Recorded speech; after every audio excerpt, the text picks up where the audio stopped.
Lesson 14.7 is condensing logarithms. So there's going to be some properties here, but I want you to think of when you condense something, you make it more compact. So that we have to know the properties to compact these logs. We also need to know that logs are inverses, or they kind of go with exponents. So a lot of these rules are going to mimic what we did with exponents. So if you have where you're adding logs, see how it's log base of something plus log same base of something else?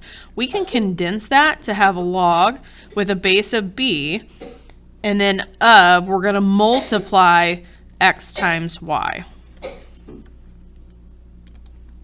which you wouldn't even have to have a dash, just multiplying whatever parts those are. But think of when we have, if we had x cubed times x to the fourth, remember that when we were multiplying exponents, we kept the base and we added the powers. So now that we're adding logs, we're multiplying those. So it's inverses, or it's opposite of each other, but the adding and multiplying go together. So let's try some problems here. It says condense each log. Log of a plus x times log of c. The only other thing that we didn't talk about here was if you have a number that's getting multiplied in front, you want to bring it as a power. So we're going to put c to the x power. I'll rewrite that. So log of a plus log of c to the x power. It's weird at first, you'll get used to it. Now, since I'm adding logs and they have a common base, because really these are base 10s, you can put them together into a single log, and we're going to multiply a times c to the x power. So it would just look like that. It's very abstract because we don't have any numbers, we have all letters. Okay, so we're just putting them together with multiplication. Let's try number 2. 7 times log of b plus q times log of c. The first thing you want to do is get rid of the multiplication by moving it as a power. And this goes along with the power rule. Like if I had x squared raised to the third power, we know that we took x to the 2 times 3 and got x to the 6th. Well, here we're having multiplication and we're moving it to a power. Here we had power rule was multiplication. So powers and multiplication go together. So I would have log of b to the 7th plus log of c to the q power. And then all I want to do is, since there's adding between two logs that have a common base of 10, I would put log of b to the 7th c to the q power. So I've condensed it or put it into a single log. All right, now subtracting. So think back to if I had x to the 5th divided by x squared. Remember that we subtracted the powers. So now that I have subtraction, that's going to be division. So I would put these logs together into one log with whatever base they have in common, and then it has to go x divided by y. Has to go first thing over second thing. It has to stay in order. So let's try it on number 3.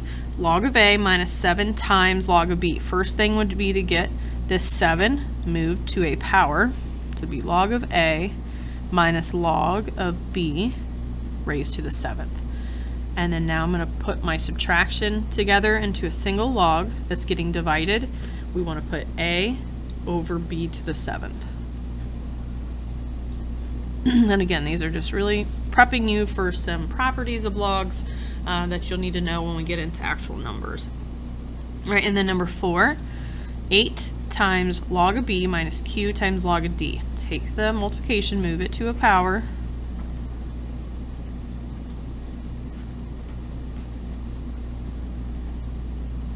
And then since there's subtraction, we're going to put it into a single log of b to the 8th divided by d to the q.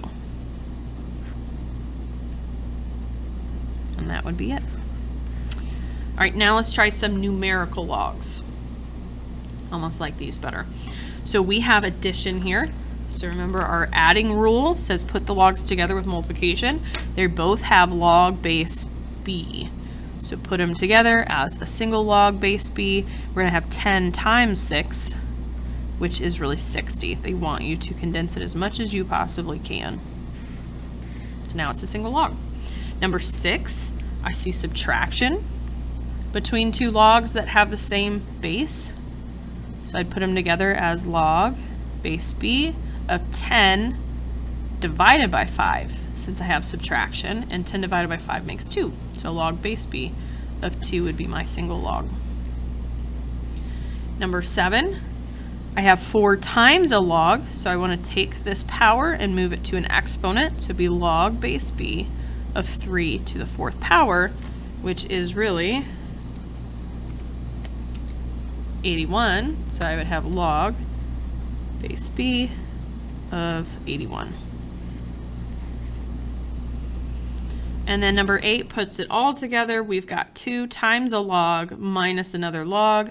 First thing you'd want to do is take the 2 and move it to an exponent, so it'd be log base b of 4 squared minus log base b of 2. 4 squared is 16. And then I would put my subtraction together with division. So I would have log base b of 16 divided by 2, which really equals log base b of 8. So you follow this pattern of multiplication, which is really a power, and then any addition, subtraction. It follows kind of our PEMDAS rules to condense them.